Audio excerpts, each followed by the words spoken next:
How's it going, Alan? This is my roommate, Alan. Nice to meet you, Richard. Yeah, I said some good things about you, so. He has. Yeah. Lies, all lies.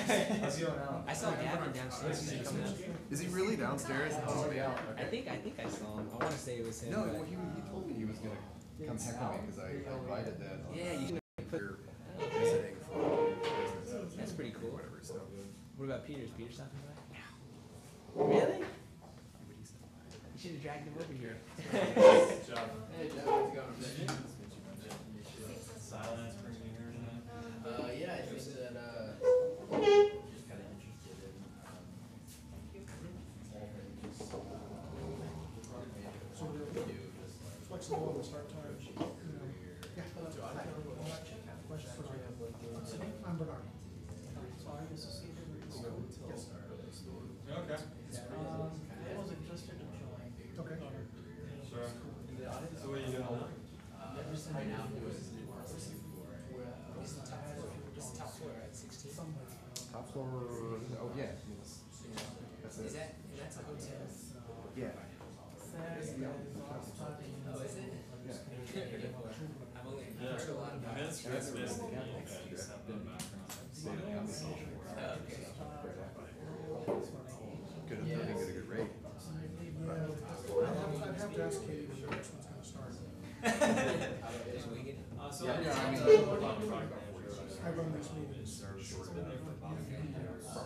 that's great. How many times did you go? How'd you line this up? I think they're either here in Capital Like, Factory or. how'd you line up, being able to speak with your products? Oh, really?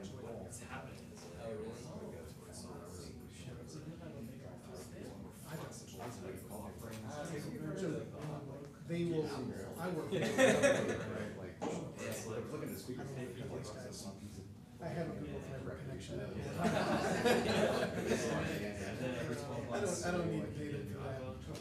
So basically it's The one thing I miss is the interaction. Yeah, that's why I wanted to come. Either home on Saturdays.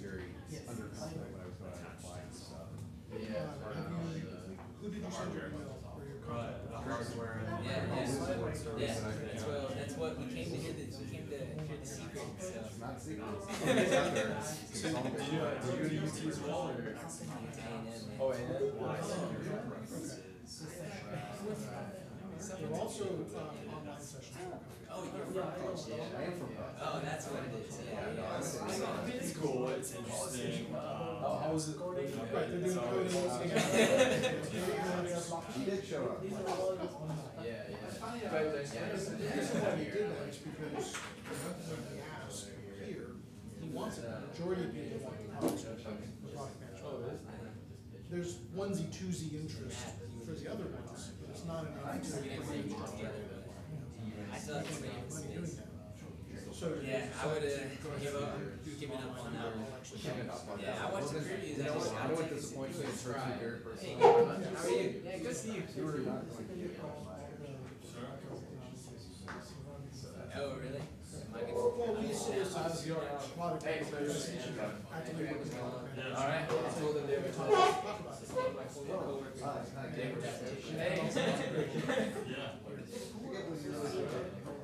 really on that board.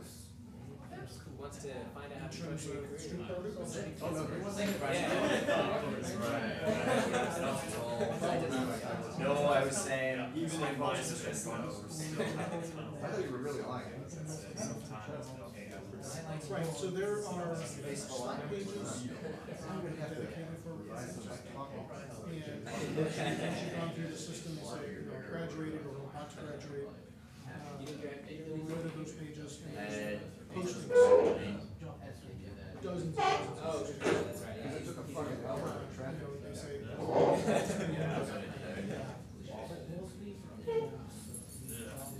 Every time I think in my head.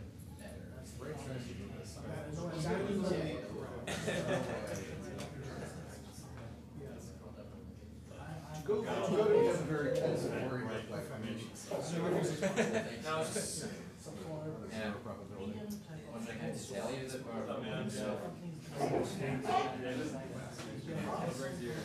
Every Actually, AMD has been solved. but I know you can try managers and stuff like that. So I was just trying to get more information about that stuff. Well, Intel, Did you check out? I haven't heard of it. Yes, I normally go to the general for Meetup, and I do work on my own thing. So I hope I can drop in November, so. Yeah. For You know, it's funny that you mentioned UX, because I'm a product manager right now, and I just don't have a lot of exposure to UX. Yeah. That's something that I'm just trying to have a call and grow. I mean, you can check What have you been doing on the side? Cyrex. It's big my own projects, it's on, information I have, in books. I want some like literature, some like long form workshops and stuff like that. I'm trying to do my own unique projects, stuff like that. I've been doing the same thing. So, So I graduated. let me put it this way, most companies And are going to want to hire you for your me and my underknowledge. buddy were like, first. well, what can we do Right. with So, the knowledge we gained when, from this? your history is with Thing AMD, that like awesome. Just like if you know the processors, the processor microarchitecture, It's you can talk I was on the notice before, like, PPA. Peter told me, like, man, send you Whatever the goal is, you have to have tolerance. It's different though, I mean, it's, the culture is very different. Yeah. Exactly. And And so, Oh, yeah, definitely, and they're more, they kind of state themselves, and it's a lot, you saw it, it's at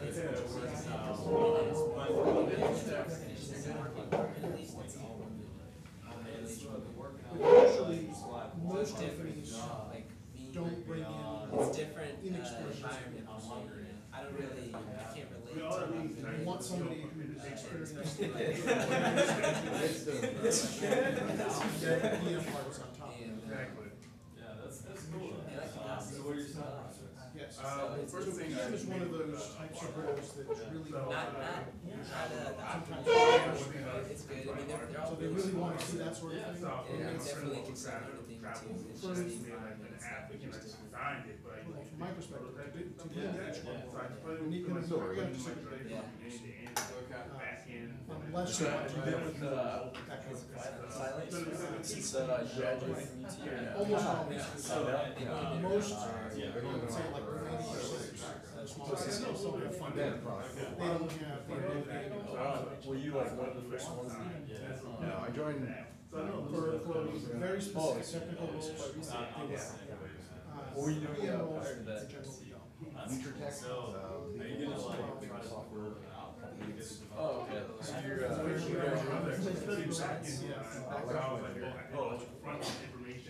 the other thing that I would advise you is, PM is such a Prospects, big, right. I think you might do that, but because I'm only pick 2 months to. a direction that you want to go.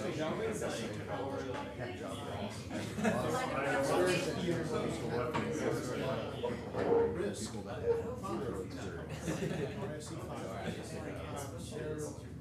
Founders and actually a number of employees from our armed forces. Yeah, Those that's guys the are one. out there with that kind of microarchitecture. It's one of my slides-ish. Yeah, keep So, but if that's the student you want Yeah, to. no, this is not mine, this is their interest. This is a good resume builder. What's that? It's a good resume builder. I guess so. I'm just gonna make faces at it the whole time. I know, that's the problem. We got them. We have everybody. I'm camping on my schedule. I'm just here for the presenting. Just waiting on the contracts, Kevin. A few red lines. Any minute now, any minute now. You can see me on Facebook. For real. You're not joking? Alright. I think it's time to get this party started.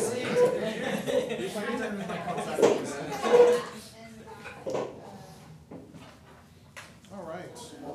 Welcome, everybody. Thank you for coming.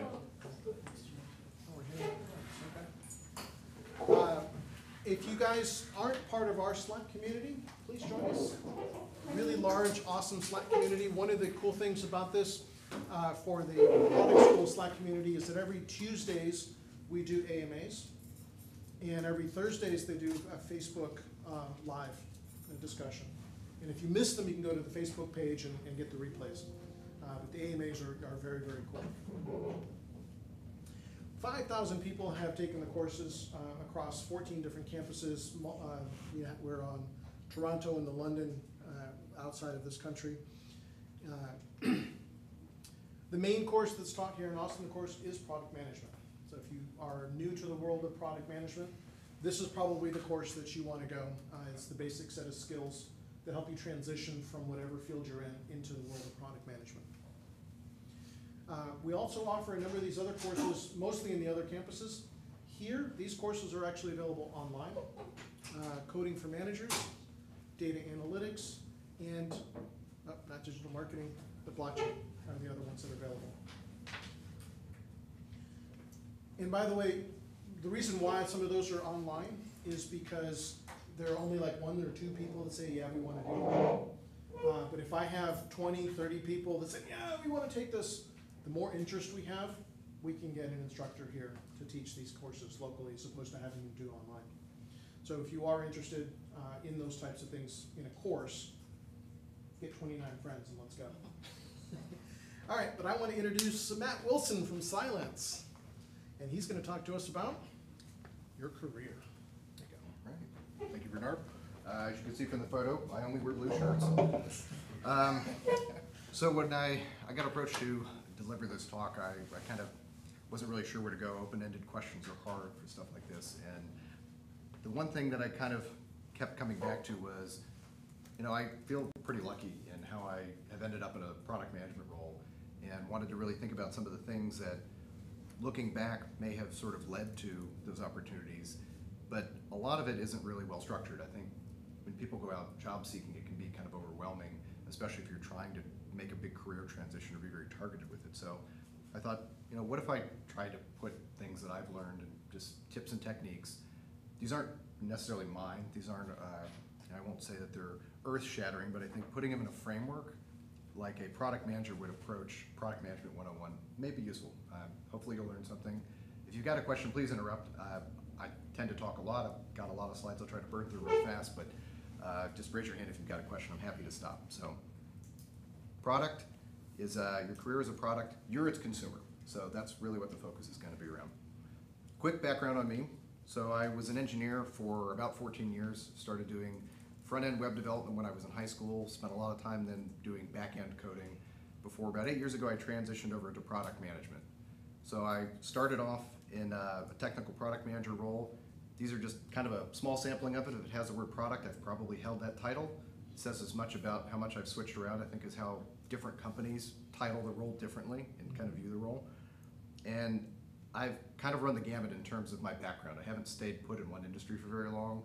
I've done, you know, B2B2C, B2B, and I'm actually now just transitioned over to a B2C role. So I'm doing consumer for the first time for the last about 9 months. So let's start at the top. Quick show of hands. Who is already in a product management role and has been for more than 5 years? Okay, good. So you guys aren't hopefully going to be too bored. The first thing this isn't just for product managers. This is your CEO of a company. You're starting out and you're trying to do your own thing. You need a vision. And it seems really basic and obvious, but I've seen a lot of times where people kind of skip this part. They have an idea and they just start running with it. But if you don't set out a really specific strategic long-term goal, you don't really have a North Star to reference, right? So you can't, as you're trying to make some of these moves in your career, if you don't have that laid out in front of you, you don't have anything to reference back to, so it's really hard to gauge progress. And it's also hard to kind of ask yourself, is this the right decision for me? So somebody that I worked with, was my first legitimate job. It was my boss's boss, somebody who ended up becoming a mentor and a personal friend of mine. I think the best advice he ever gave me was, when you're thinking about your career, don't think about the job you want next, think about the job after that. And I kind of thought about it and thought, well, that seems kind of weird. You know, it seems like a logical progression, but really when you start thinking about it that way, when you're looking at taking a new role or trying to move into a new position, it forces you to focus on, is that actually going to help me step to the next thing, or am I just taking a new job because it offers more money, it seems more interesting, but it may not really move me any closer to my goal. So we're going to start with that at the top. This is going to be different for every person. I'm not suggesting this is a 30-year vision. This is more like maybe a 1 to 3 year kind of a thing, but it's where do you want to make your next 2 hops? think maybe the easiest way to really kind of frame that is, which direction do you think you want to go? The obvious one is up. You're maybe in an individual contributor role today, and you see yourself moving into director, C-level, eventually someday, but you may not be in the right department. So there's always the horizontal move as well. So this may be something that's going to be a little bit different in terms of your thinking if you're trying to get to the role that you actually want first before you can move up. So this is actually how I progressed early in my career. I found myself looking for work. I was at a startup. About 3 years in, it did what most startups do, and it dissolved overnight. I had basically no money and no personal runway because we didn't make much money, and I took a support position, supporting an application. And the reason that I took that was initially because I needed a job, but part of it was in talking to the company, there was a lot of opportunity for me to actually move into a different position fairly quickly. So I'd done a lot of development. I'd never done it for a larger company. I was able to move into an engineering role within a year. And then that put me in a good position to understand that space. And eventually, I came back to the company a few years later as a product manager. That was my first opportunities in product management. And then the one that I really like the most is the leap. So I think a lot of people get nervous or think that they can't make a big jump because they don't want to go too far out of their orbit. This is a real example. I actually had 2 product managers that I worked with in my last company. They were practicing attorneys at private law firms, and kind of through different angles had the opportunity to start working on software projects, and they both became software product managers. In fact, both of them still are. They were excellent product managers. One of them, in fact, is now at Facebook. So just because you think that things are pretty far afield of where you're at now, it really is not necessarily as much of a leap as you would think. We also had a DBA who was an attorney. He was our lead DBA, which I don't think those things are connected at all. But so market research, this is something, again, a product management staple. You'll probably want to do some of this at the beginning to help you with your vision a little bit. You really want to understand what your options are out there. So I don't know if anyone saw this. There was a Department of Labor survey that came out from the, look at the acronym JOLTS, the Job Openings and Labor Turnover Survey. June had 117,000 new open job positions added to the job market. That is a new record for job openings the month after in July. And in fact, the highest share of workers since 2001 actually left their jobs proactively. Right? So what that's an indicator of is an extremely hot job market. It's a buyer's market. There is not enough talent to go around, and depending on the city, like Austin's a fantastic city for this. There are positions that are potentially open right now, and you could get hired into that you may not have that opportunity, in a different city or at a different time in the economy right now. So something to consider. If you're thinking about a leap right now, probably a good time to put yourself out there. So one of the things that I kind of mentioned earlier is it can be sort of daunting when you're looking at all the open job opportunities, and there are literally hundreds of companies just in Austin alone. And you want some way to, for me it helps to kind of bucketize them. So think about what would you like to do if you're not liking the industry that you're in now, or maybe the company. You could think about, for a product entering a new market, that would be an industry that you're not in. I've done this a number of times. For me, I like learning about new things and finding out a lot of different kind of, just how different things work, right? So I switched around a lot. There's segmentation models, right? I just recently shifted over from B2B to B2C.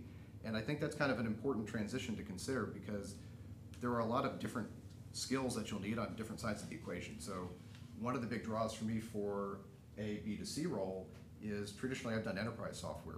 A lot of it is on premise.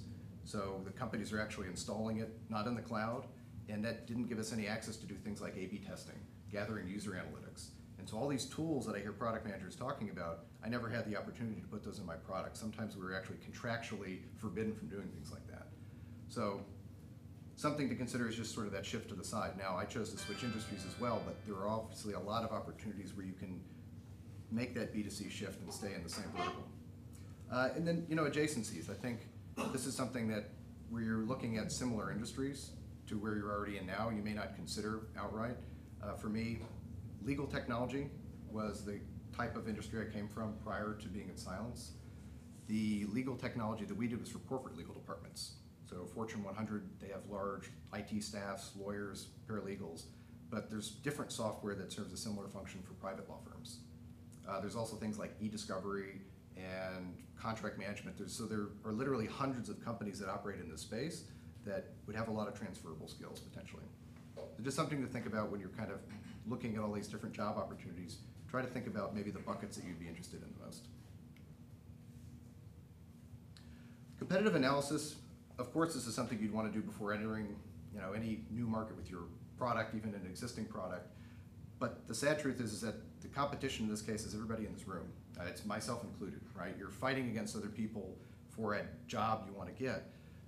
You want to be as best prepared as you can, and a great place to start with that, product manager staples a SWOT analysis. Now, obviously, I'm not the only first person to think of doing a personal SWOT. There's a lot of information about this out there. But if you're not familiar, it's just kind of a one-page summary of a competitive analysis on paper to get your head around where do I fit into this picture. You want to look at your strengths, your weaknesses, opportunities and threats. And really what I think about this more than anything, and you don't have to write this down, just think about it, is it's giving yourself an honest self-assessment. So when you're in a job interview situation, you're not taken off guard. You've kind of pre-thought through some of these answers. So we'll start with the fun one. Strengths. Think about all your skills and your experience, but I think the important thing is it's not just your work skills. There are a lot of things that you probably do for hobbies, personal life, things like that are not going to be on your resume. It's not going to be a bullet point, but it's background experience, the things that you can talk about in interviews or like in a cover letter or something like that. So for me, I really like security. My background is as an engineer. I did a lot of implementation work on that. I read security blogs. I think cryptography is a fascinating subject, but I'd never done security work for a living. But when I went to apply for security jobs, that's always kind of an industry I wanted to shift into. I hadn't really looked in years, and I didn't realize that Austin has at least half a dozen, maybe 10 different security companies, some very established, some startups. And so that was something I was able to really talk about in the interview process a lot, was this basically kind of personal history with it, even though I didn't have the actual experience. And I think ultimately that's what led to me getting the role that I did today. In fact, I got 2 different offers from 2 different security companies the same week. So just because you don't have the the experience on paper, it doesn't mean that it's out of your reach if you can talk about it properly. And then come up with a unique value proposition for yourself. This is how you would summarize yourself in just a few simple words, but you're really presenting yourself out to people that don't know you, meet you for the first time. For mine, I like to talk about myself as being a pragmatic product professional. I have a background in software, so I feel like I have a pretty good understanding of the construction, the constraints, the timing required, so I don't tend to be overly optimistic about delivery estimates and what's actually possible with what types of team sizes and compositions. And I'm really comfortable talking to engineers as much as I am talking to an executive team. So I think the things that I lay out tend to be very realistic and in line with expectations of what can actually get delivered. So that's kind of my unique value proposition, being a pragmatic product professional. So the one that's not as fun is your weaknesses. Now the point of this, it's not really to make yourself feel bad or like, it can be overwhelming thinking, I don't have any experience when you're looking at these job postings and they're asking for this big list of skills and number of years of experiences, but it's more about, again, self-awareness, knowing where your gaps are, your potential weak spots, but these are really areas for improvement. And you want to kind of message in front of that when you're in a job interview situation. So the known skills gap, to me this is very interesting. The company I'm with now, Silence, we actually have this as a recommended interview question for every single position, is what skills are you missing today? And the purpose is not to try to confuse people or make them feel bad, but it's to show, have you actually thought about it, right? Have you done that on a self-assessment? But even more, are you missing something that we could actually offer you in the job? Do you have a place to grow? Because if you already know everything, maybe that's not as interesting for you long term, right? You want to be able to learn something new and grow into a role. Possible blind spots is kind of an interesting one. It's basically a gap you have that you may not be aware of. This is more about getting feedback from people. When you're going out, don't do the job interview alone. Talk to friends of yours, colleagues, kind of find out, what do you think I might be missing if I go out there into the real world for that kind of stuff. You want to be aware of them because that's why they call them blind spots. If it comes up and you're caught off guard, it can not, it cannot look great in an interview. And then lack of experience, this is, again, it's more about talking to, why you necessarily, the lack of experience isn't a bad thing. So I think for me, I always get really wrapped around, oh gosh, a position has 10 years of experience listed, I've only got 7, right? it's not that they're looking for somebody with the exact amount of experience. I think most job postings are, I don't know, about 80% is what they're looking for. There's a lot of core things that they need. People are willing to flex on the number of years of experience and even a lot of the skills, depending on if you have the right background, you're showing the right interest and aptitude for it. So don't take it like it's a 100% thing. And again, message in front of it. I'll go back to my security example. I didn't have any formal experience. It's a hard industry to transition into, but by kind of pulling out some of these relevant pieces in my background and showing my personal interest in that, I think that did a lot for me. And ultimately, everybody starts from somewhere. Everybody starts with no experience at some point. And just showing that you're really willing to learn and grow in that direction, I think is really important. Make sure you're taking advantage of all the opportunities around you. So the internal training one, this is a fantastic one. I think a lot of companies will offer either, if not certification training that they'll pay for, informal classes. I know, like, we have a management training class that's going on right now that I enrolled in because I have an interest in being a personnel manager someday. So why wouldn't I? It's free. Benefit many companies I see offering are online courseware. We have Udemy licenses, Coursera, Udacity, things like that. If it's offered, take advantage of it. I mean, it's a free way to fill in any gaps that you may see in the resume. And if you have you have a sense of maybe where you want to go with your career, you've already kind of picked that next milestone, take courses that are going to move you closer to that. Because if anything, it demonstrates that you have that desire to learn and you're willing to self-improve in that direction before actually moving into that role. And that can go a long way substituting for some lack of experience or direct skill. Meetups and professional groups. Everybody's here tonight. This is a great free event. I would say Austin is probably one of the top cities in the world for product managers in terms of the available events. Product Camp is another one. If no one's familiar with that one, you absolutely should go to those. There's 2 free ones a year. The last one a couple weeks ago, I heard we may actually now be the largest by membership in the entire world. So I think we've actually passed up Silicon Valley. And there's tons of other meetups. A lot of the agile groups have things for product managers. It doesn't have to be an all the time thing, but make sure that you're going out to at least one of these every 3 months if you can. Because it's not just about learning, it's about networking. I've met a lot of really interesting contacts going to these, and over the years I've sort of built up to where I feel like I know somebody at almost every one of the events. And you never know when those contacts are going to be available. I have some coworkers from my previous job. They were in our Houston office. They didn't have anything like this. They came into Austin for our product events. Houston's a huge city, and there's tons of talent there. They don't have that culture. So if you're not taking advantage of it today, I highly recommend you go out and do more. And stepping stone positions. So this one's kind of something I feel kind of near and dear to my heart. This is what I was talking about at the very beginning. I think there are jobs that may not seem great on the surface, but that behind that is the next job that you really want, that may put you in a better position to go quickly. So I talked a little bit about the support role. My last product management transition was kind of a similar situation. I had been in a role where there wasn't much room for growth anymore. I was looking for something new, and I had a previous boss who reached out and he said, "Are you looking?" I said, "Yeah." He told me about the opportunity, but it was basically it was almost kind of a step down. It was a lateral transition in salary, and the title was from technical product manager to product owner. I thought, well, I don't like my job, but what does this gain me? And he said, "Look, our department is growing. We're going to have a need for somebody to grow into a senior product owner role. I've got a lot of junior folks that haven't been doing this for very long. And I think within the first year, I can move you into that role." And then there are product managers. We actually split product owner and product manager. So the product managers were more market-facing, high-level roadmap is what they owned, and they interface more with the customers. And that's what I wanted to move into. And I didn't have that opportunity where I was, so I made a jump over, and basically, for the first year, it was pretty much the same.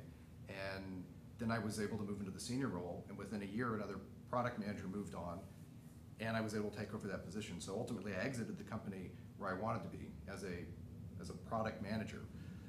So don't be afraid to look at that job that you may think is not quite what you want if you think it's going to get you somewhere else faster. This has happened twice to me now.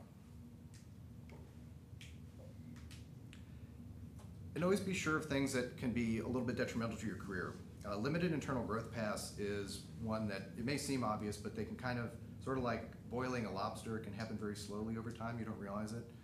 So my first product management job, when I came in, there were 2 directors of 2 lines of business, and I was hired in as one of 3 product managers.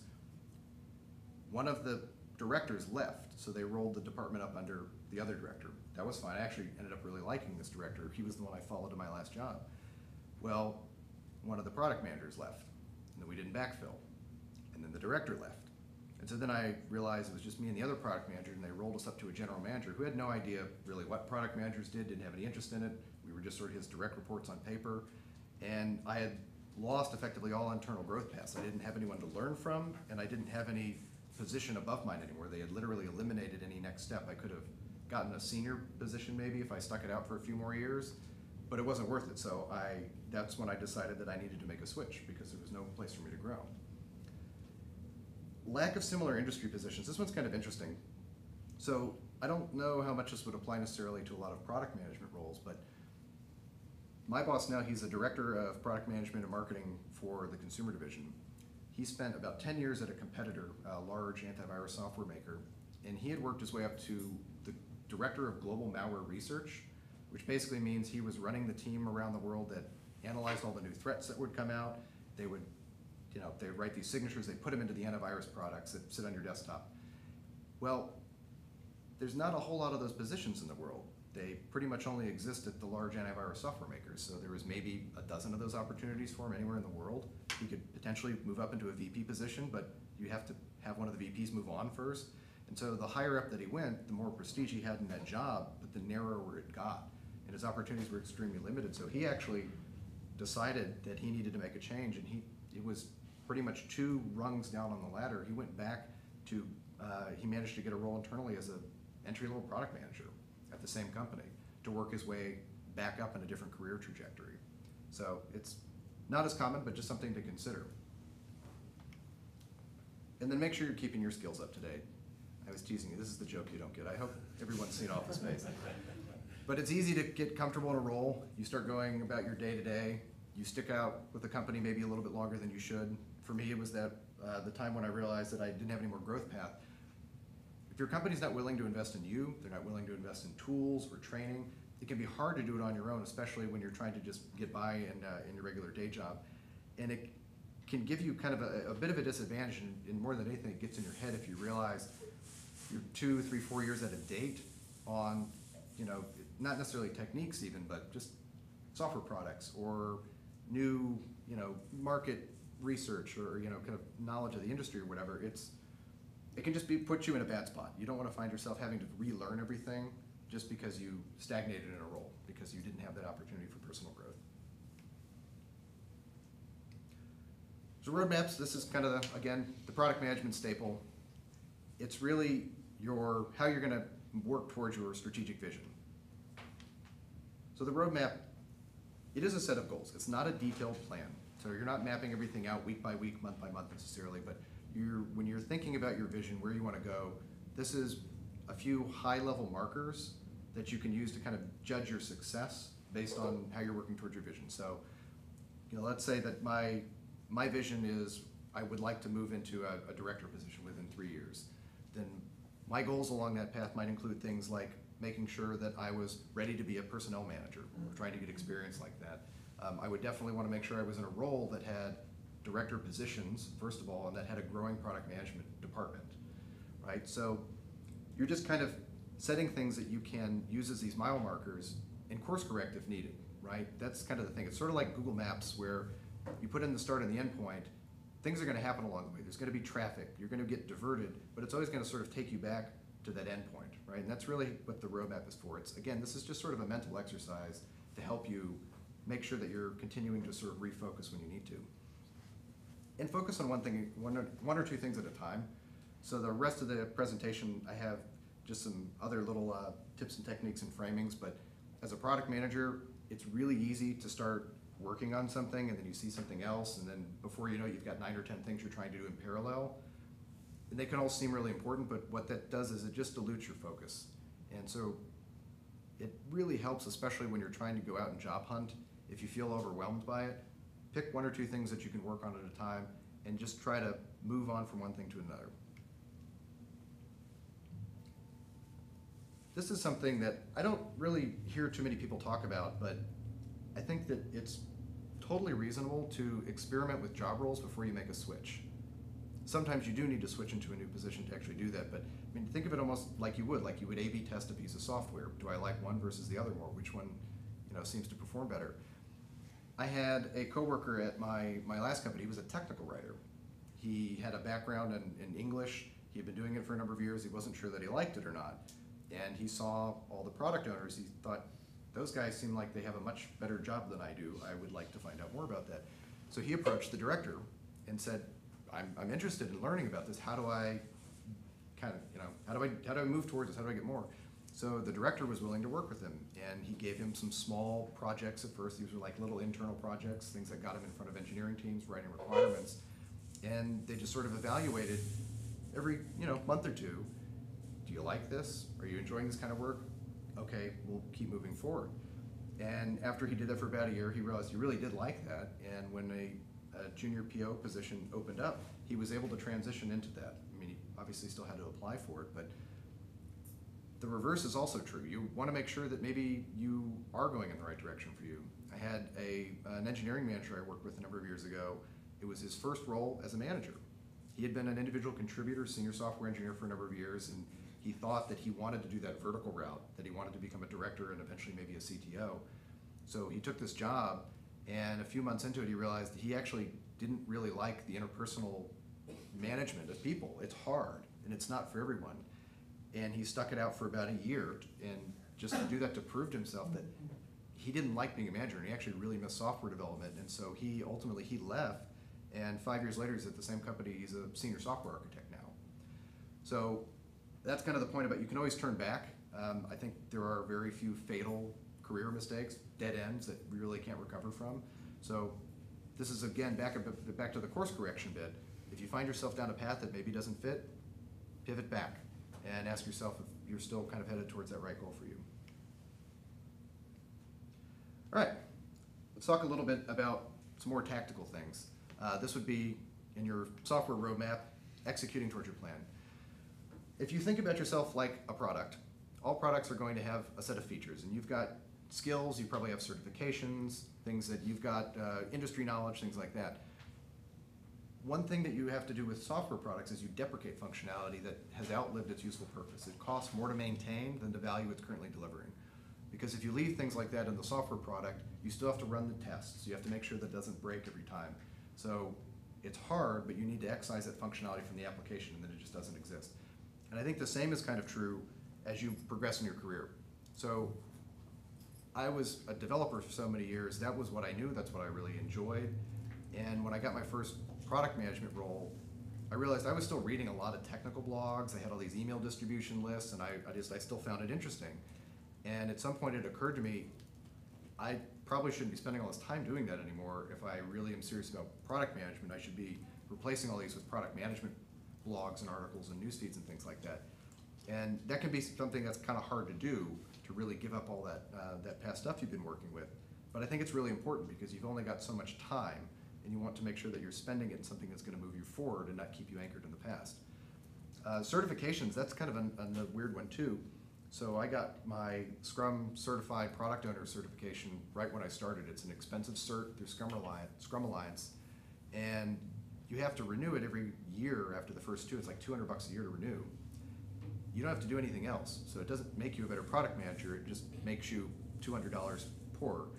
And when I realized that I had transitioned a lot more away from doing internal kind of development team work and was more of a market-facing product manager, it didn't make as much sense, and that's not really a direction that I want to maintain, and it didn't hold any value for me anymore. So I let the certification lapse. I held on to it for years, thinking, gosh, if I let it go, I'm going to have to go repay again. But at this point, I don't miss it, and it hasn't really come up. The plus side, after you figure out what you want to trim off, is of course you get to add new stuff. So, of course you're going to be in hopefully a new position, or maybe the position you've got now. Just make sure that you're always trying to add new things. You're replacing skills. Certifications are, they can be beneficial. I wouldn't recommend necessarily going out and getting every cert possible, but some of them, like for the security industry, there are certifications you cannot get unless you have been a practicing security professional for a number of years with a security company. It wouldn't have even been an option for me before. So I've opened up kind of some new things if it makes sense for me now. And then of course, new contacts. This isn't just at work, this is at events like this, people that you meet out in the world. They're gonna open up new networks and new opportunities. So I'm gonna talk several times about how important networking is, and it's really just something to always keep in mind. If your network is stagnant, then your opportunities are kind of stagnant as well. So always keep that in mind too. That's hard for me.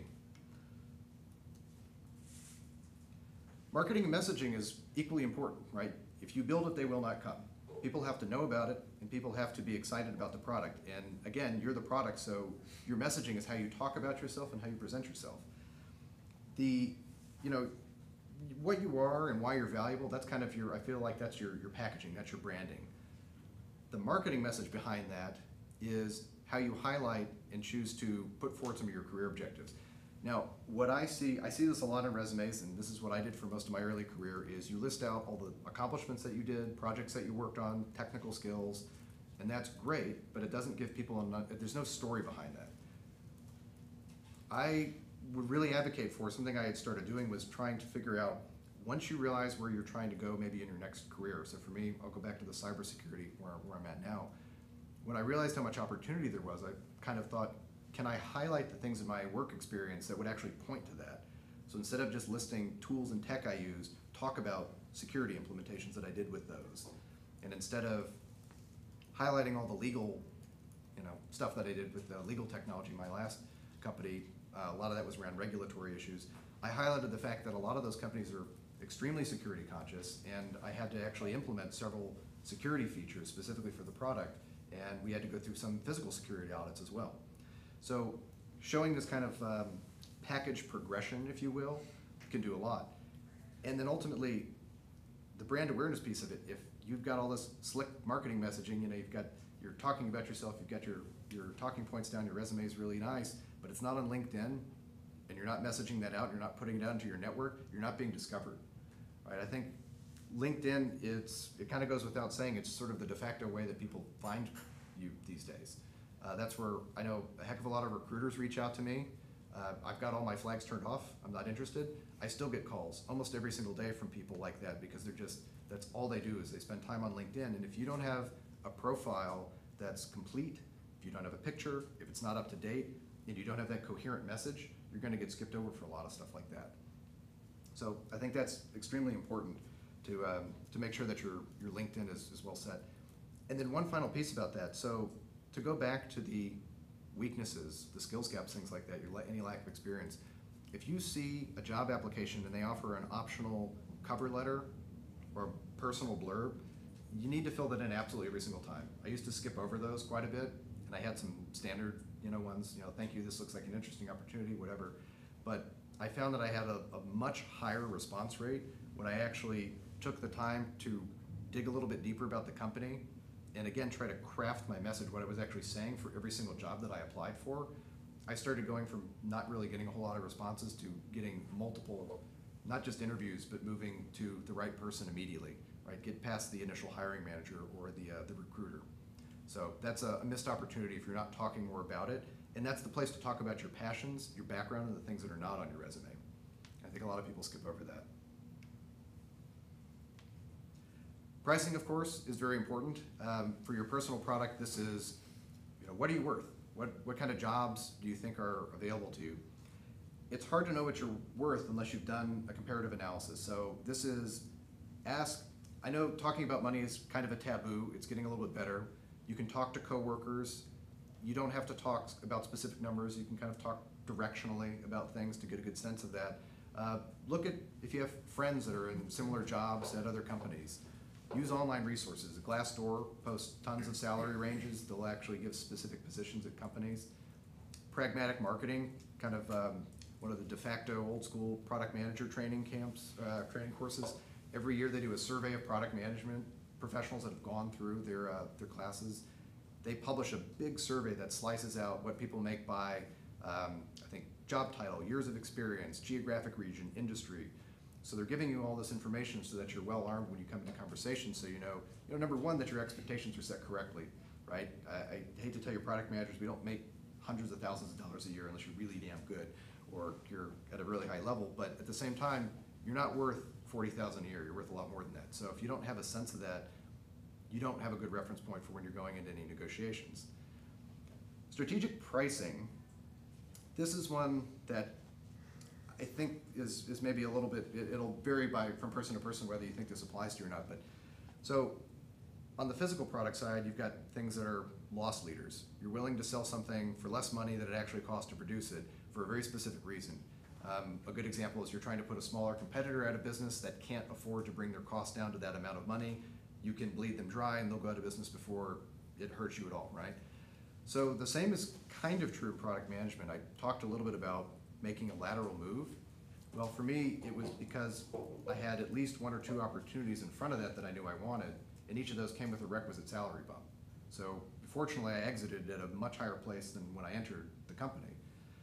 I had another colleague, she has an MBA in finance. She worked for Dell in their strategic finance division, and she had done this for about 8 years. And she realized, I don't really want to continue on as a career in finance. She didn't want to be a comptroller. She really wanted to be in product management. She'd had exposure to it at a few different jobs, and she thought, this is kind of where I think I want to go. But she didn't really have any direct experience or background. So she was willing to take a pretty big pay cut to come in as an entry-level product owner to get her foot in the door. She had the same opportunities available, and she's already worked her way up to a product manager in about 3 years at that company. And she's kind of gotten back almost to par where she was with salary, but now she's actually in the career that she wants and on the right trajectory for it. So just because you aren't gonna make more money, I know that's kind of a hard thing, but if you have the option and it's gonna put you in the right place for that next role, it's definitely something to consider. And then ultimately, when it comes down to negotiating, maybe everyone knew this, I didn't. My brother, he's a technical recruiter. He worked for a large game company in California, and he said, you know, technical recruiters in general, both at companies and private, their objective is to get qualified talent for the least money possible. That sounds really obvious when he said it, but I didn't really think about it that way because they've all got a salary range in mind. Every position has this. They know what they can offer you without having to go get additional approval or that's just gonna be too much. So they're gonna try to offer at the low end of the range. If you haven't done your homework, you haven't figured out what you're actually worth, and you don't know if that's, you know, high or low, maybe you're different. Every job that I've ever gotten that offered me more money, I pretty much just took it because it was more money. I didn't really consider that maybe I could have asked for an extra $2,000, $4,000, $5,000, $10,000, and that would have still been in that range. So the other thing that he told me, which again seems really obvious, but I thought was very wise at the time, was any company that makes you a written offer is interested. And they're not gonna rescind that offer just because you ask for more money. They may counteroffer, and if you ask for 50 grand more than they offered you, they may say, we can't come anywhere near that, no thanks, right? But if you're reasonable and you really think you're worth it, ask for it. The worst that they can say is, you know, no, this is the offer, right? And then if you have something else you can walk away, you can take it. But you know, ultimately, a lot of places, if they've made you the offer, they want you.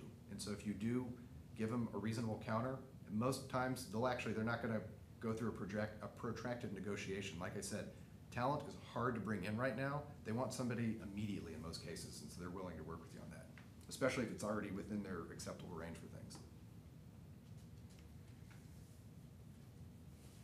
I said it before, I'm gonna say it again, network, network, network. I didn't put enough stock into this early in my career. When I thought back on it though, I realized that my first legitimate job was because of somebody that I had incidentally networked with. I didn't think about it as networking. It was somebody that I had met at the startup that I was working for. He wasn't a part of the startup, he was somebody that was kind of tangentially involved. And when I found myself suddenly out of a job and running out of money real fast, I mean, I was still in my early 20s, I didn't really have a big professional network, and I had an engineering degree that I still had no engineering experience with because I couldn't find an engineering job for the first 3 years. That's why I was at a startup doing software work. So I reached out to people that I knew, and it wasn't that many of them, and one of the guys said, hey, I'm at this company. There's a support role open, but I think there are some opportunities for you to move into an engineering position quickly. Why don't you come on over? And so he gave me an introduction to the hiring manager, and I ultimately ended up in that role, and that's kind of what set me on the trajectory towards product manager many years later. So it's extremely important. A great place is professional industry events. I mentioned a bunch of those already. As I set a personal goal, if you've never been to a product camp, go to product camp. If you've never been to a product meetup, go find one. One every 6 months, I think, is a good place to start if you hate doing things like that. Try to move it up to once every 3 months. And make sure that you go in with a goal in mind. Say, one new LinkedIn contact, get somebody's business card. And networking is hard at first, at least it is kind of for me, but what I found is over the years, as I've met more and more people, you start to see familiar faces at the events, you know more people that will introduce you to more people, and your network can grow quickly and pretty organically from that point. And then again, to steal from the pragmatic marketing folks, their Nihito principle, nothing interesting happens in the office. The same is true in real life. I would much rather be sitting at home, not interacting with humans after a long day at work. I tend to consider myself more of an introvert than anything else, but it's extremely important to force yourself to go out and do things like this. Like, this is not my favorite thing in the world to go do, but it puts me out of my comfort zone, and hopefully I'll meet some interesting folks here tonight. I think I already have, right? So I really can't stress that one enough, because it's hard, but it's definitely worth it long term.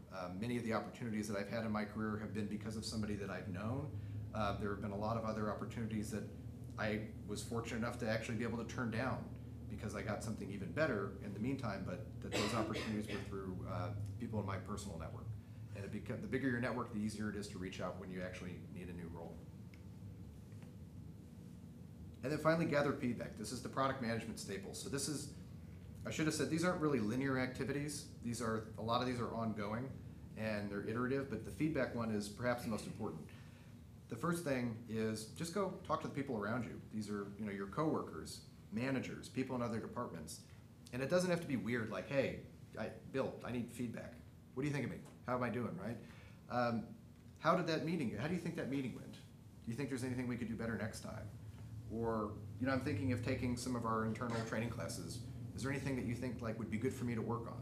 Stuff like that. So just make sure that you're always gathering that from the people around you. And then there's also kind of a level above that. So we'll call the premium feedback. If this is a product, this would be like paid market analysis. There are career coaches. I've never personally used one, but I know several of them in Austin. There are career coaches that specialize just on product management. If you want somebody that will help you make your LinkedIn profile sort of rise to the top of the ranks, there's a guy that does that. So just something to consider if you feel like you don't know where to start and you need a little bit of extra help, you can go that route. And then 360 reviews. This is something a lot of companies offer. Not everybody takes advantage of it, but if you don't know what a 360 is, it's usually a standard set of questions. A lot of times it's tailored to your role or specific values of the organization. But you send it out to peers, managers, usually people in other departments, executives, sometimes your direct reports if you've got them. And the idea is to just it's anonymous, so it tends to be a little bit more honest and unvarnished. And it's something that I've seen a lot of really successful, especially like at the director and executive level for product management. They heavily leverage this and they try to do at least one a year. It's a little bit more expensive because you're asking other people to give up about 20 or 30 minutes of their time, but I think the feedback on that is invaluable. Can also be a little painful, so a lot of people tend to avoid them. And I call this last one the advisory board. So for many of my products, I've had an advisory board, which is it's just a collection of invested experts in that particular field that want to provide both tactical and strategic advice to make sure that a product is successful over the long haul because they have some sort of investment in it. And I think that's kind of what mentors really, the purpose that they serve. Mentors, it doesn't have to be a formal thing like a journeyman and apprentice kind of a thing, but I think in a lot of cases you can pick people for very particular reasons and you can have multiple mentors for stuff, right? You may be somebody that's got a skill that you really admire and you would like to learn that, to move in that specific, or learn in that specific area. It could be somebody that you just think is a fantastic person that seems to just kick ass at life, right? Mentors don't have to be professional only. One of my mentors was an early boss of mine. I still see him every few months and I really respect him personally and professionally. And the way that I approached it was when he left the company, I said, hey, I've really enjoyed working with you. You've taken my career so much further than I thought in a short time. I hate to stop having you, available learning. Would you mind if we met up every couple of months just for lunch? I'd love to, just kind of keep in touch and continue this. And the funny thing was he was flattered. He'd never had anybody really ask him like that. He was 10 years my senior, and he had made it to that point in his career, and he never really had anybody that attached to him like that, which I was shocked because he was such a an amazing person. So just something to look out for. You know, it's something I didn't have the wisdom to do until I was in my 30s to try that with somebody, but it's really helped me a lot. I have a few people that I always go to for stuff like this, and that can be definitely invaluable. So that's pretty much what I got. You know, my hope is that you learned at least something, made you think a little bit about it. I know a lot of this stuff is kind of obvious, but collecting it all in one place maybe will give you a little bit more structured approach, some confidence if you do try to go out and apply for jobs. It's definitely, it's not fun, it can be scary, but you know, with any luck, you're gonna go into your next interview, you're gonna come out feeling kind of like this. I don't know what that is, but he looks super happy. 2 parting thoughts. Again, not wisdoms, these are just things that I think have been really important for me, and I wanted to mention them, so it's not part of the framework, but everybody says don't burn bridges, but I don't think a lot of people really take stock of what that means. So if you haven't been in Austin for more than a few years, what you'll quickly find out is the tech industry, it's not small, it's microscopic. And by that I mean the connections that you will make to people are just like, they're mind-blowing, right? I was at Product Camp a couple of weeks ago, was sitting in a session afterwards just chatting to the guy next to me, saw I worked for Silence. He rattled off 3 of our salespeople that he had worked with before, including our Senior Director of Global Sales, EP, he knew EP. And I thought, God, you know, how do you know this guy? He lives in California, you guys are in completely different industries, spaces. And he goes, oh yeah, I worked with him in Houston at Novell Networks in the late 90s. Novell's not even a company anymore, right? I had our sales director at my previous company. He moved from Atlanta to Dallas. I don't know, 2 years into the role, I was evaluating another vendor software for our product management department, and I signed up for a webinar. Sales guy called me after the webinar to follow up, and I started talking to him. He's based in Atlanta, the company's based here, and just, I don't even actually remember how it came up, but I realized that he might know this guy, and so I dropped his name, and he goes, oh my God, Michael was my last boss before I started in this role. But it gets weirder. So I thought, well, that's kind of cool, you know. And so I told Michael about it, and I was like, hey, Al Reed says hi. Like, how the hell do you know Al Reed? And I told him the story. So about 6 months after that, my wife and I were out to a dinner, one of those, like, everybody sits at the table by strangers kind of a thing. I hate those, but we sat down next to, everybody was over the age of, I'd say, about 70 at this restaurant. And the only couple that looked like they were somewhere close to our age, we sat next to him. And just in kind of chatting with the guy, he's like, yeah, you know, I have a small software company in town, blah, blah, blah.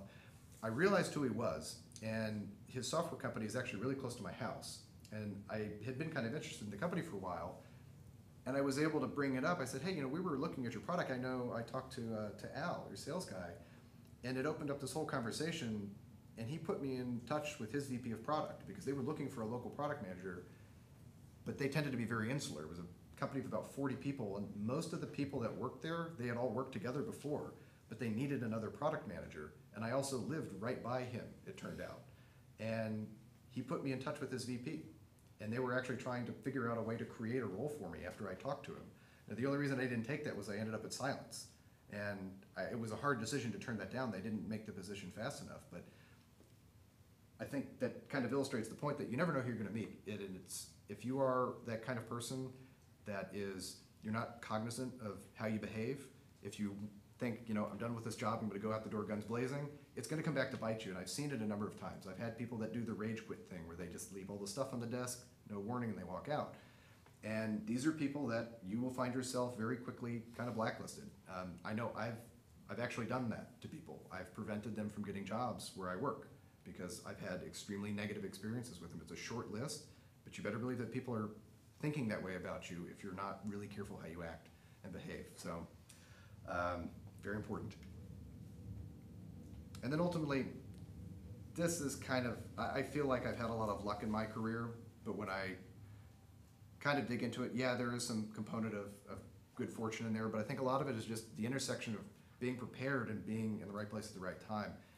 You can't be in the right place at the right time if you're always in the same place, right? You have to actually go out. So this, for me, I don't know, there may be opportunities here. When I got contacted to speak, my first inclination was, no, that sounds hard. I don't like talking to strangers, especially about, this is not my product roadmap, right? This is not my expertise, but maybe this is terrible, but it's helping me grow, right? And early on in my career, my first product management role, if I had turned something down, I wouldn't have gotten an opportunity that really set me to where I was today. I was working still as an engineer. I was starting to think I probably don't want to do this anymore. The language that I had been writing in was falling out of favor. Austin wasn't a good town for that, and there weren't really a lot of jobs for it anymore. And I had a product manager who I had overlapped with for about maybe 6 weeks at a previous job. He reached out and said, hey, would you be interested in talking about an opportunity to come back? And my first thought was, no, I don't want to be an engineer there anymore. I left for a reason. I didn't like that company. I didn't like the way they did software development. But I thought, no, I'll just hear him out. I'd also heard some things about him that were maybe kind of uncomfortable about him as a person. Like maybe he wasn't that great to work with, and he'd done some kind of underhanded things to some other people that I was still friends with. But I had lunch with him anyway. I thought, what's the worst that can happen? And in talking to him, he told me about a technical product manager. And at the time, I'd never heard of a product manager. But when he described what it was, I thought, well, this is actually great because it gets me out of being a developer and lets me try something new. And the reason they were reaching out to me was because I had experience not only with that industry, but with their specific product. It was a highly technical product. It was like XML-based workflows, back-end fulfillment services. So they needed somebody who could understand all that and talk to the engineers. So ultimately, by taking that lunch meeting with them that I was really considering turning down, I got my first product management job. Turns out 3 months in, he left. And the director I ended up rolling up to is one of my mentors and somebody I worked for twice now. So you never know where things are going to end up. And with that, I'm going to say thank you. I don't know if it's been fun for you. It's been fun for me. I got through it. Glad it's over. This is my LinkedIn. If you're curious, please reach out and connect if you enjoyed it. If you want to send me a nasty note, there's my email. And yeah, that's what I got. I hope there's some questions. Happy to stick around for a while. Hit that forward. Oh, sorry. Coming up here next month, same bat time, same bat cave, we're going to be doing a very similar theme, how to land a role in product.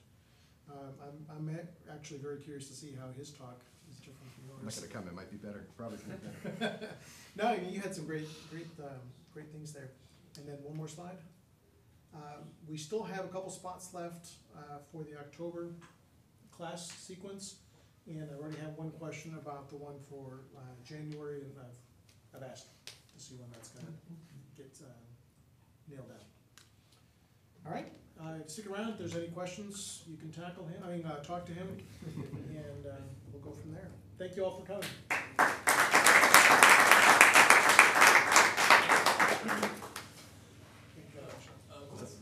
What's a typical career path?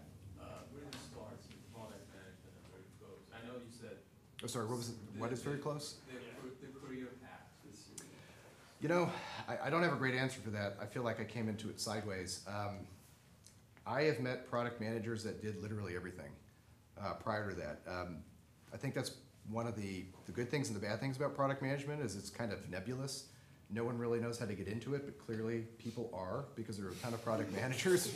I think many times it tends to be a technical background, honestly. I've had a lot of people that I've worked with that earlier in their careers were a developer, and then I think realize that they're not a good developer, and so they would rather tell developers what to do. So this only half jokingly. That's a pretty strong background for it, but I think there's a pretty strong case to be made that having a business background is actually very advantageous. So knowing more of the, like MBAs, people tend to be very good at doing things like that. Sales engineering, people that have had a lot of exposure to customers, customer problems, customer empathy. I didn't actually talk about this, but I was technically a sales engineer, not a developer. I did a lot more writing of code, but that was actually my title right before I took my last development job. So yeah, I think things that are just going to get you exposure to customers, exposure to working with engineers, business savvy. Basically, it's such a weird amalgam of skills. Honestly, the attorney that I worked with, she was an attorney at a law firm. She was there for 9 months. She realized, oh my God, I made a humongous financial mistake because I don't like being an attorney. I went to law school. That's a lot of time investment. So she took a job as an in-house counsel at a startup, a small software startup here in town. And through basically happenstance, she ended up kind of having to help with some of the requirements because I think somebody left. And over time, she just sort of became the de facto person doing it. and she's managed to kind of stick with it. So I don't have a great answer. Maybe this has changed since I was in school. There was no such thing as a product management degree. You couldn't do that. I mean, product school is probably the closest thing you can get to that at this point. Although some MBA programs are now beginning to talk. Yeah, I mean, some of the entrepreneurial programs, I know like the UT's MSTC is probably a reasonable way to go about doing that, but I wouldn't say it's one degree you have to go out and get or any background education. I hope that helps. Oh, I think he was first. I enjoyed it, thought it was really insightful. A couple of questions for you. So I'm in B2B right now, and I love the B2C angle of product and development overall. So one of the things I struggle with is like getting UX experience and specifically A/B testing. You know, as some of these things pop up, and you mentioned that like what a company's really looking for is 80% of their requirements on their job listings, right? So how do I continue to go out there and like do side projects that can kind of meet those skills that I haven't seen direct experience for today?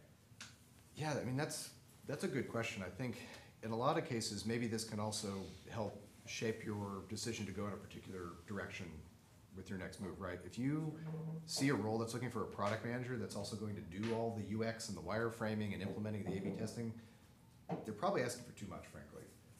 I've had the good fortune to work on teams that have had UX designers. We actually just recently hired a UX designer dedicated to our business unit, and we struggled a little bit with that because that's not my skill set. If I wanted to be a UX designer, I would be a UX designer. I can wireframe. I can make really crappy sketches of stuff, but I'm not a designer, and I don't have that as a background. So I think this is kind of what I was talking about. Don't psych yourself out of something just because people want, they put it on paper doesn't mean that they're not willing to accept a trade-off. And I think more importantly is you're interested in learning that, make sure that you're kind of communicating that. Anything you can kind of demonstrate, if you have any sort of an analog to that. Have you done any wireframing internally? Have you asked your teams to, maybe implement a feature flag kind of a setup where you could turn things on and off, right? It's difficult to get experience coming from the B2B world with stuff like that. Yeah. I never had access to those tools. That was a big draw for me in the role. And I mean, I guess I got lucky. So I'll out him a little bit. This is actually one of the guys that I work with, Gavin. Oh. So, the product marketing director. So he saw enough of me to not kick me out, or at least they didn't have any other applicants. But yeah, I think what's that? Voted off the island. I think more than anything, having the hands-on experience, maybe go do research on what the tools are available. Sure. So you have some of the talking points. Like you don't just want to say A/B testing, right? There are commercial tools. A lot of companies, smaller companies, they'll try to roll their own. What do they really mean by A/B testing? What is a statistically significant sample set? What are good A/B tests, right? So just being conversant in it can go a long way instead of actually having that hands-on experience. Got it. Thanks. Certification in GA and Google Analytics go a long way. Oh, there you go. Just to say that on your LinkedIn profile. Yeah. Okay. I'm sorry, can you say that again? So Google Analytics, if you start getting a sort of foundation in that, there's a ton of online certs in that, that's a good way to get into sort of the fundamentals of A/B testing. Sure. Thanks, Gavin. Yeah, thank you. Super helpful. Appreciate your time. I was curious, similar sort of question, as you're sort of peeking into other either industries or roles, there's the element of you don't know what you don't know. For you personally, like as you were starting to think more through the product management lens, were there any early affirmations like, oh yeah, that really could be a good fit for you personally? And what did that look like? You mean just as a product manager, or like the specific product management job? Either of just as you're learning more about it, like, okay, it sounds interesting, but you still don't really know what it would look like day to day, and as you're learning more Sure. and more, like, oh, okay. So when I first heard about the technical product manager, it was my first real product role. So I'm actually super happy because it's on the board over there and Python is not, but I was a Perl developer for many years. And while Perl still runs most of the back end of large corporations in the financial system, people aren't building new stuff in it, except for DuckDuckGo. If anybody uses that, built on Perl. But Austin was a Ruby town 10 years ago, right? So my prospects were extremely limited. I could have moved my entire family to London, which still uses a lot of it, but that really wasn't something I wanted to do. So I didn't know what product management was, but when I heard the description of it was you still, and a lot of times you get to work with the engineering teams, but you're actually sort of leveraging somebody else's engineering talents to help deliver on something that's valuable to the company and actually providing value to your customers. I guess initially that just resonated with me because it ticked a lot of boxes for me. It got me out of the coding. I had sort of the right background for that particular role. And then I saw more of a career path. When I started looking into it, it was like, well, I would have to go out and spend at least probably a couple more years learning a new programming language to be, to your point, have enough experience, right? How many years of experience do you have doing Ruby? 0. Java, 0.5, right? No one's gonna hire me for that. So product management just had a lot of opportunity for that. So that was kind of an initial thing. When I've gone and I've looked at jobs, I do really try to think about, is this going to add something new to, you know, for me personally, is it gonna advance, you know, my career, my knowledge set? The previous company was legal technology, basically, something called legal matter management. It is it's basically like project management software for the legal departments. It's work product management. It's extremely boring. And that's kind of what I told the guy that hired me. I'd worked with him before, was like, are you kidding? This sounds awful. And he said, yeah, it's really dry, but, and he listed off all the things. Number 1 was the opportunity for advancement. Number 2, the company was profitable, well-funded. It was a private company, and they put a lot of investment into development of the employees. And the other thing for me was my previous roles, we had, you know, Amazon, Google, they were our clients, but I was at like 3 levels removed from them, right? We were a back-end fulfillment service. In this case, these Fortune 100s and the world's largest financial institutions, these were our direct clients. So in a product management role, I actually got to go interface with them, right? I got yelled at by the global GC of Goldman Sachs in their office in New York. I'm pretty proud of that. It's mean people. You know, so there's always got to be a something. Like, don't just take a job just because it seems good, it pays more money. Like, I've watched people chase down that path, and it can be good for a while, but it's not going to be fulfilling, and it can lead you to a spot where you're like, maybe I made a mistake and you're gonna have to pivot. So that's kind of for me, like the cybersecurity thing, this is kind of my dream job. I'd always wanted to do something like that. There really weren't companies doing that in Austin when I graduated in the very early 2000s. And it's something I never honestly thought I would be able to pivot to, but when I realized what was there and I just started applying to all of them, it's like, yep, this is for me. This works for my brain. And that's what I like doing. Cool, thanks. I've been on teams where I or other people have been like product manager, project manager, business analyst, like all these, like, so kind of what is the difference, or what do you think is the difference, or how are they similar? Depends on the company. So my first title, technical product manager, I was probably closer to a business analyst.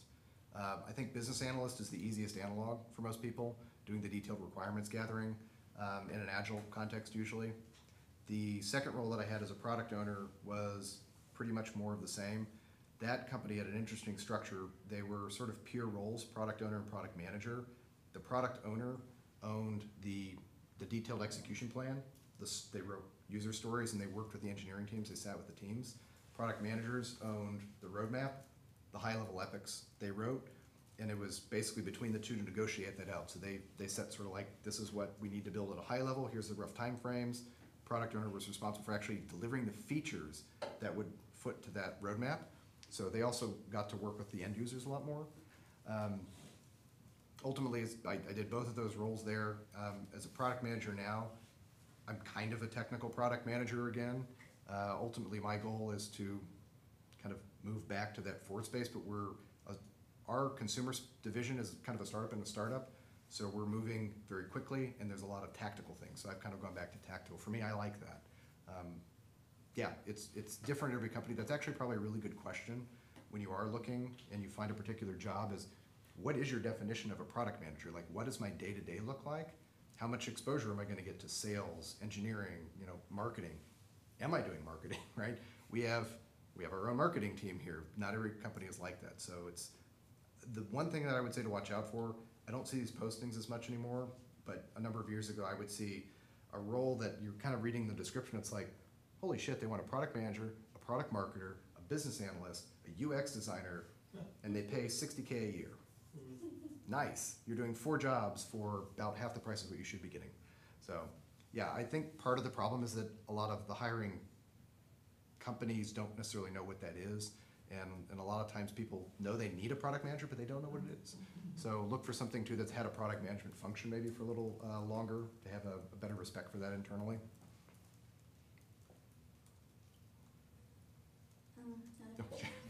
So you talked about moving from B2B to B2C. So are you also in charge of finding like your beta testers or people that are gonna give you market research?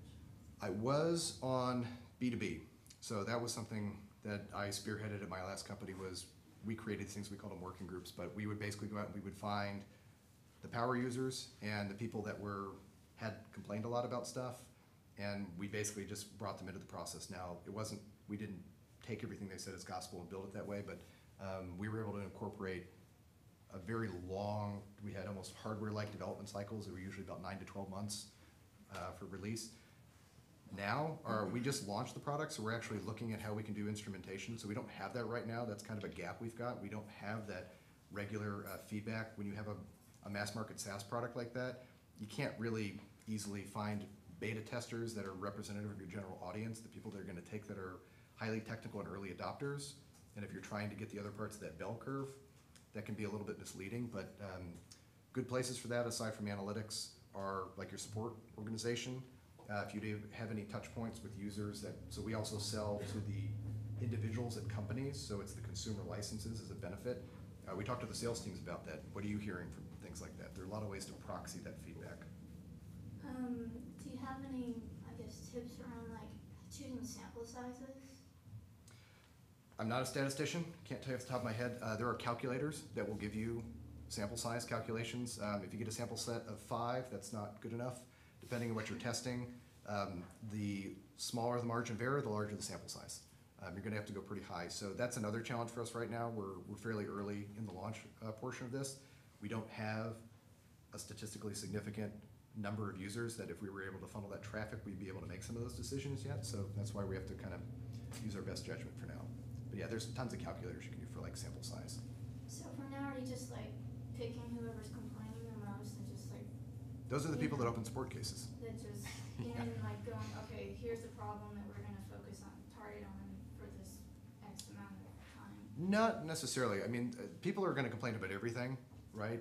Just because they're complaining doesn't mean that it's something that's number one, pervasive, right? So that's the things that we're looking for. Is it one person that's complaining? Because you'll get that one person that's opening, a support ticket a day. They just like to complain about stuff. They just for some reason, that's the way they interact with people, is by complaining at them. You want to be careful with that. It's kind of the 80-20 rule, where 80% of the people 80% of the noise generally comes from about 20% of the population. And if you do that, you're going to skew towards a segment that's not representative of the general user base and cause more problems. We're looking for things that come up frequently in the support cases. If multiple people are mentioning it, there's probably something we need to investigate in there. I may reach out to one of the customers directly. I actually have access to our support portal. Sometimes I'll respond to customers. Sometimes I'll reach out to them directly and try to dig a little bit deeper. Because again, you've probably heard the 5 whys of product managers, or just in general. You have to ask 5 whys to get to the root of the root of the problem. Like, why were you trying to do that? Okay, tell me more about that. What were you hoping to accomplish? Were you looking for something? So, yeah, for right now, it's a little bit more manual. As we scale up, we will have to get more instrumented with our feedback. But for now, we're just looking for small scale patterns. Have you ever worked on a product that like from scratch that hasn't been built yet? Does it start from like MVP and then Funny enough, in my career, I have not done that. This is probably the closest. The product was in flight for about a year, but it wasn't really where it needed to be, and we only launched a few months ago. The only product that I actually took from concept all the way out to production was something that I wrote myself. I wasn't supposed to, because I was already a product manager, but that was the role that I wasn't learning anymore, and our engineering teams were not working on something, and we had an interesting opportunity. I wrote a little piece of software, got feedback on it, and we spun it off into a side business internally. But yeah, most of my stuff has been in flight. In fact, I think the MVP can be harder just because you don't have any base yet. My last product was a 20-year-old Java application. We had an extremely large established client base, and that was great because if I wanted feedback, I could just cast a net out to the sales team and say, which of the 140 people, go find clients, I need feedback, I want to go on site with somebody. So yeah, I don't actually have direct experience with soup to nuts MVP to launch, but it's something I'd like to do someday.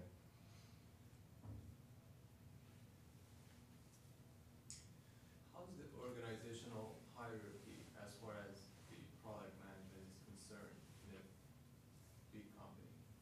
Oh, in a big company? Personally, I tend to avoid big companies, so it's not for me. I did that early in college. I worked for Intel and Sun Microsystems when they were still a thing, and I realized like I don't like feeling like there's 9 layers of decision making between me and the top. But I think it's wildly different depending on where you go work. So companies where I've worked, it's been roughly flat, where we've had a director who reported to the CEO, and then product managers. My last company I think was kind of unique, where we had the PO and the PM role split. They both rolled up to a director, and then the director rolled up to a VP of product management and marketing. They had a separate director of product marketing. And then the VP ultimately rolled up to the CEO. They replaced the VP position with a chief growth officer. That seems to be kind of like the new chief marketing officer title everyone wants, because they give you revenue with that as well. But I think the bigger departments, what you're going to see is it's just going to kind of filter out down from there. You may have business analysts that roll up to product managers. The product managers are going to roll up to maybe a product line manager, potentially a director of product management at some point, and then a VP and probably a CMO or a CGO. I've been in some big companies, and that's how it's usually worked. The other thing is that when you look at it from a responsibility perspective, are you the product manager from birth to death, or are you a life cycle? I'm the birth guy, the next one's the launch guy, the next one is the death guy, something like that. Different companies will do them differently. So It's also about if you report to the business side of the house, or do you report to the dev side of the house? Big companies tend to split based off of the That's right. product, or sometimes they do it by business, sometimes you have a separate org that's called just product management. In my company, we do it per team. So it's like this product is handled, you have your dev managers, and then you have a group of product managers. Which one do you like better? I'm curious, people that have worked under an engineering org versus a product org, which you've liked better or not. It's tough. Well, the position that I'm in is somewhat similar to what you had. My manager moved on to be the UX manager within the company, and the 3 of us, well, we do have some juniors, but we were all senior product managers, so they never backfilled that position. Now we just have a HR manager, sort of, who doesn't understand our day-to-day work, and then we have the delivery manager / dev manager who understands what we're doing, but's not responsible for our career progression. So it's a weird situation right now. But usually the way it works is you have this bigger CIO level org, and then it filters down to saying that CIO owns a few product lines, and then you have directors under them, and then that director has 10 or 15 senior managers who are responsible for their own products. And then it goes, and you're one of the PMs that own part of the product, because the product's just big. So that's how it works in the companies. in some firms you'll be a product owner, Right. and the larger firms you may not be. You're the official cat herder at best. We And call ourselves babysitters. yeah, or babysitters, whatever phrase you want to use. You have no power, but you have all the responsibility. Yep. You have no P&L and no budget, but you've got to get it done. It's a great spot to be in. Take his advice and go be a big company. Yeah, well, and for me personally, I wouldn't want to be in an organization that was aligned up under the engineering side of the house, because for me, they're focused on the cost of producing the product. They're not focused on the value of the product, and so they're going to be a lot more risk averse. If you're rolling up to an organization where marketing, a CMO, is driving that conversation, it's going to be focused on problems you're solving and value and delivery, and then engineering are the people that can actually kind of get you there. But it's a very different calculus, and it's just personally, it's not something that I would ever prefer to do. just something to be careful with. But it's a great interview question. You know, really, you need to know, is this an engineering-driven firm, or is this a marketing-driven firm, or role? I ask that question every time. Yeah, you need to know that.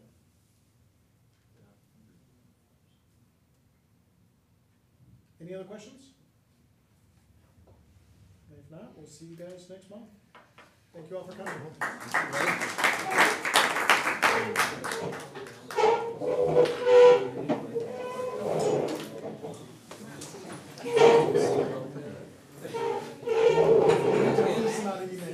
That was really good. That was really good, nice meeting you. You too. Hey, it was nice to meet you. When you do this, I'm gonna reach out to you because you talked about coaches. And if you have any in mind, I worked about a year and a half ago, started trying to break into this market. And I always thought it was small, micro. Yeah. It's crazy, like the connections we make between like both all these. Thank you. So, yeah, I'll reach out to you on LinkedIn if you have a chance. It's a little That'd be sporty great. next to me. Yeah, I would say, you know, the other thing too, a lot of these guys, they're always looking for clients, they show up to a lot of meetup groups. Okay. That's a great place to meet these people. A lot of meetup groups, the agile groups. Yeah, that's kind of the stuff I've been looking at. I just haven't gotten around to that part of it yet. But this is what I've been doing for like the last 6 months, coming to these. I think it's very interesting. The Home Depot guy, unless he brings us hampers. You know, so what's funny though, the Home Depot guys, Home Depot has a huge development organization. They hound me all the time, and I've known